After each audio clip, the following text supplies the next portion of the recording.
Through man's evolution, many questions has been asked and pondered upon. Are there aliens out there? Are we ever going to go to Mars? Is Hitler really dead? Over the years, we have asked questions and wondered based on the situations we found ourselves. Most recently, a question going through your mind right now is, what if the Russian war ends tomorrow? Will there be a change in relations? If it were to end tomorrow, how would it happen? Who's the likely victor or vanquished? In today's video, we're going to examine this question and look at possible scenarios. Tighten your seatbelts. Let's go. In early 2014, pro-Russian Ukrainian President Viktor Yanukovych was ousted from office as a result of the pro-European Euromaidan and the Revolution of Dignity. Shortly after Yanukovych's overthrow and exile to Russia, pro-Russian unrest erupted in Ukraine's eastern and southern regions. Simultaneously, unmarked Russian troops moved into Ukraine's Crimea and took control of strategic positions and infrastructure, including government buildings. Russia soon annexed Crimea after a highly disputed Crimean status referendum. In April 2014, pro-Russian separatists in Ukraine's eastern Donbas region proclaimed the establishment of the Donetsk People's Republic and the Luhansk People's Republic with considerable but clandestine support from Russia. Ukrainian attempts in late 2014 to retake separatist-held areas were unsuccessful, leading to a protracted war in Donbas. Although Russia continued to deny involvement, Russian troops directly participated in the undeclared war. In February 2015, the Minsk II agreements were signed by both Russia and Ukraine in an attempt to end the conflict, but the agreements were never fully implemented in the years that followed. The war in Donbas settled into a violent but static conflict between Ukraine and Russian proxies, with frequent brief ceasefires but no lasting peace and few changes in territorial control. Beginning in 2021, Russia built up a large military presence near its border with Ukraine, including from within neighboring Belarus. Russian President Vladimir Putin criticized the enlargement of NATO and demanded that Ukraine be barred from ever joining the military alliance.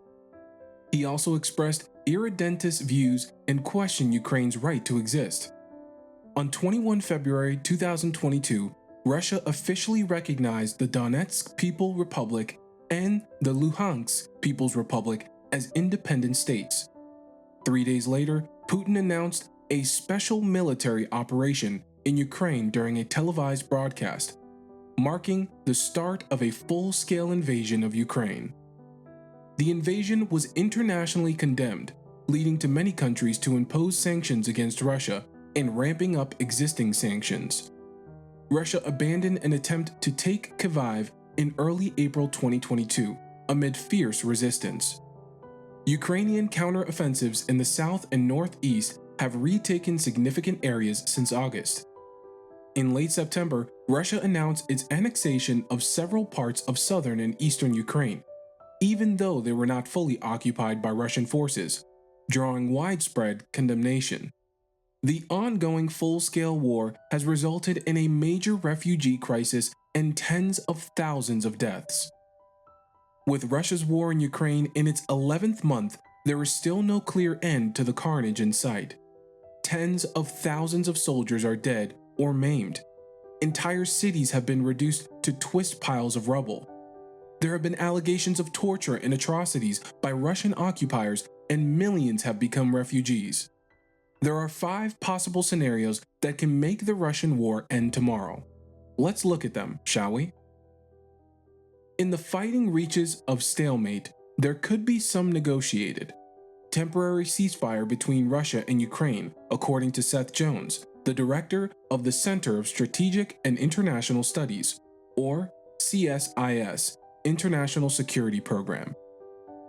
That would probably not be an end, though.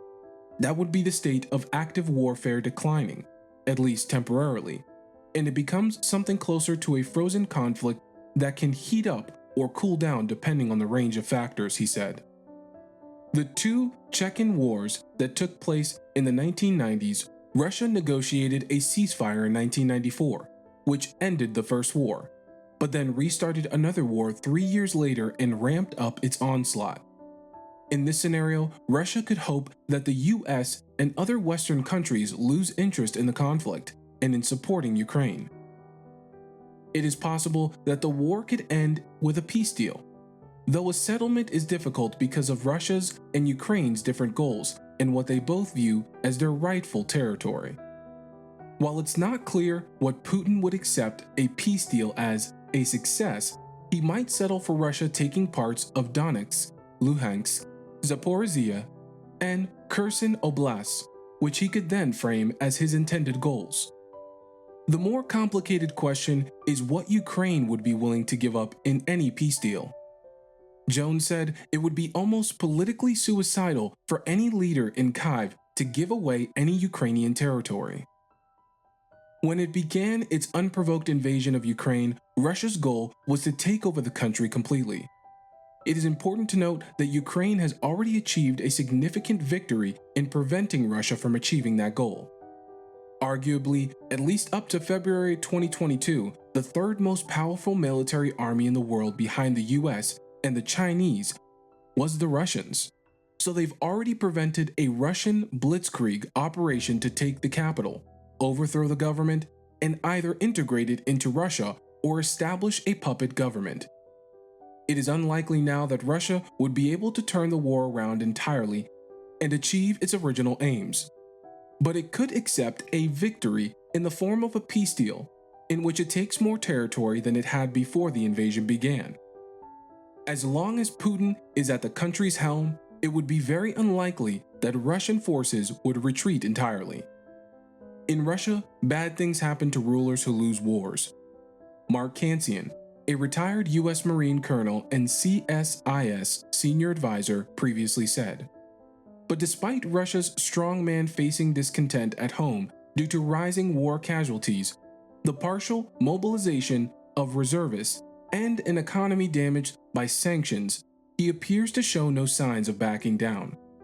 Though the chances of him being overthrown in a coup are perhaps higher than ever, experts have previously said the Russian leader has made his regime coup-proof through a culture of distrust among Russia's intelligence agencies.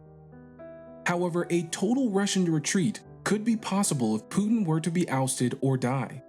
Rumors also long swirled about his alleged health problems, though US intel and military experts have warned that there is no credible evidence that he is ill. Ukrainians believe outright victory is possible. Putin has repeatedly made nuclear threats since he began the invasion of Ukraine and, in September, claimed that it was not a bluff. Western countries and experts are divided on how seriously to take the threats. There are big risks involved in using nuclear weapons, especially if Putin detonates them in territories he has been claiming are Russian. There would also be a risk of nuclear fallout on Russian territory due to proximity. If Russian forces face a full-scale military rout, Putin could use a battlefield nuclear weapon, but the risks of using nuclear weapons would likely outweigh any benefits. We have come to the end of today's video. Do you think the war might end soon? What will be your first reaction when you hear this news? Are there things you think Ukraine, NATO, or Russia can do differently to end the war? Do share your thoughts in the comment section. If you like this video, make sure you hit the like button, subscribe if you haven't already, and tap the bell icon so you can get notifications about any future videos.